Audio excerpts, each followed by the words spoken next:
you can argue in a second, but listen, and maybe you'll learn something. I know you're making all your money from the Chinese Communist Party via TikTok. I get that. And Dave is making his money from the Russians. Right, we understand. Dude, shut the fuck up. Look at him. Pierce. I've gotten under his skin. No, because you're just... In this wild clip, Sam Seder and Emma Vigeland absolutely rip apart Dave Rubin's shallow defenses and weak arguments. Rubin tries his best to cling to the idea that free speech absolutism somehow means giving dangerous ideas a megaphone without consequences. But Emma and Sam, they don't let him get away with it. By the end of this debate, it's pretty clear. Dave Rubin is left scrambling, and Sam Seder, along with Emma Vigeland, stand tall as the intellectual heavyweights. Let's break this down and call out the ridiculous takes as they come. Here's Dave Rubin. Now, one of the things I like about Dave Rubin is his total frankness and his transparency. Man of his word. Tim Pool the other day made a great point that the reason why he wants to ban TikTok. Well, let me rephrase that. Tim Pool the other day made a point. The reason why he wanted to ban TikTok was because he perceives China as being one of our adversaries. And he believes that China, having control through a Chinese national owns TikTok, could twist the conversation that people are having online in a way that would help this adversary. And, you know, I suppose that's a legitimate concern. I think it's a little bit unfounded. I don't see necessarily evidence of that, but that dynamic can definitely work. The idea that a foreign adversary would expend resources to influence the information that people in this country get through social media makes a lot of sense. You could buy a platform, change the algorithm, let's say if you're Elon Musk, and you could say like, oh, things are going to be, we're going to promote things that look really bad for the country. And then if, Donald Trump wins, we're going to promote things that are a little bit better. You could manipulate an algorithm that way. Or you could fund existing, let's say, influencers, ones that your message as an adversary of this country aligns with theirs. Right. And you would just fund them because they're already doing the work for you and you would help them succeed more. So, maybe this person's already putting this stuff out and they already had some success, but what if you could give them a couple more $1 million, maybe $4 or $5 million, and they could go out and advertise and get even bigger. And then they don't even necessarily have to know where the money's coming from because they're already working on your, in your way. They're providing, let's say, misinformation or dissension. I kind of feel like Sam Seder makes a solid point here. TikTok might seem like a harmless app full of funny videos or cute clips of cats and dogs, but since it's owned by a company based in China, there's a possibility that they could manipulate your For You page. It might end up promoting stuff that's not really in the best interest of the US. I totally get what Sam Seder is saying here. Where, and you're just happy for that to happen. You would pay for them. And that's what happened to Tim Pool. Tim Pool was already out there and the Russians just said, like, this guy's great.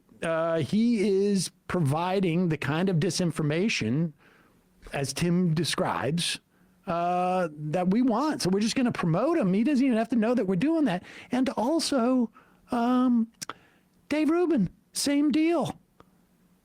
And here he is on Piers Morgan, and someone says it, and he gets very testy about it.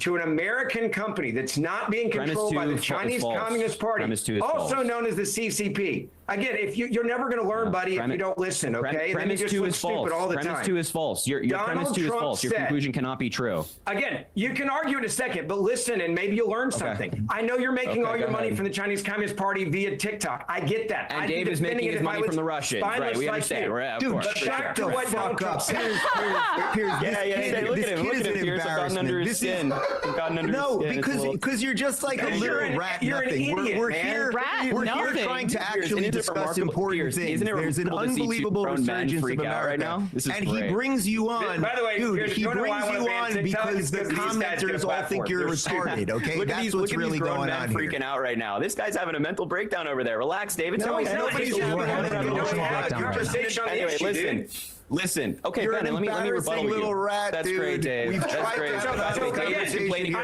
complaining earlier about personal Let insults. me get a word in, Dave. Dave was complaining earlier about All right, personal you know what? insults. No one can now hear a word anyone's saying. I want to change the temperature a little bit. Wait. Pierce, can I just quickly rebuttal like 5 seconds? I promise. No, you can't.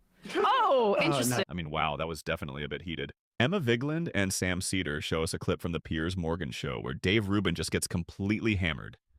Dave Rubin tries to defend himself when it's mentioned that he's getting paid by the Russians. I don't know about you guys, but it kind of seems to me that Dave Rubin got triggered because the truth was uncovered about him. What do you guys think about this? Let me know below. Let's go ahead and keep listening.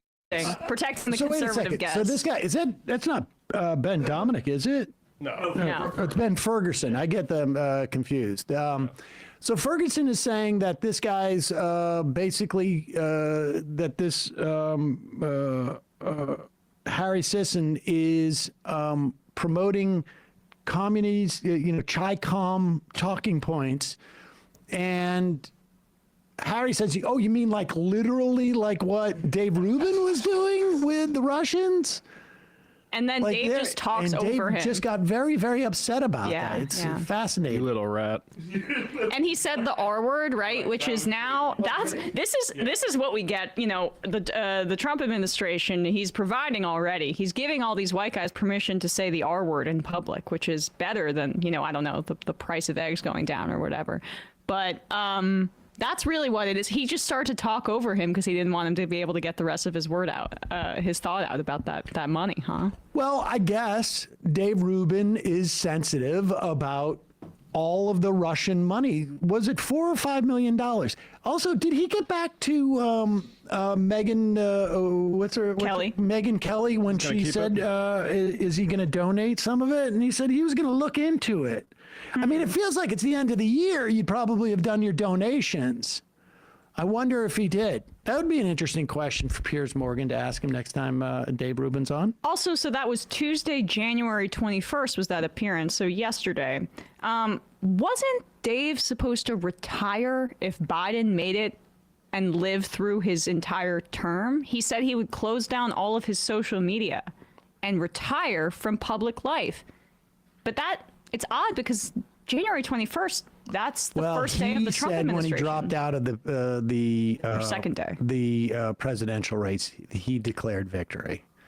Dave did. It's not the same thing. It's a bit of a technicality. Oh, it's not even a technicality. It's just a completely different metric. But Dave, is sitting on a huge stack of Russian money, and he doesn't care. He doesn't care. I mean, yeah, Emma Vigeland and Sam Seder just completely called out the hypocrisy here by Dave Rubin. It seems like this whole Russian money thing is a sensitive topic that Dave tries to suppress whenever it's mentioned. I mean, come on, look at how triggered he got when he was on the Piers Morgan show. It just goes to show that he could potentially be hiding something. Let's continue listening to what Sam Seder has to say. What do you guys think of the whole Dave Rubin and Russian money situation? Do you think Dave Rubin is hiding something, or are Emma Vigeland and Sam Seder going a bit overboard and reaching too hard? Be sure to let me know down below because I'm a bit curious. If you liked this video, be sure to check out some of my other videos. Thanks again for watching and take care.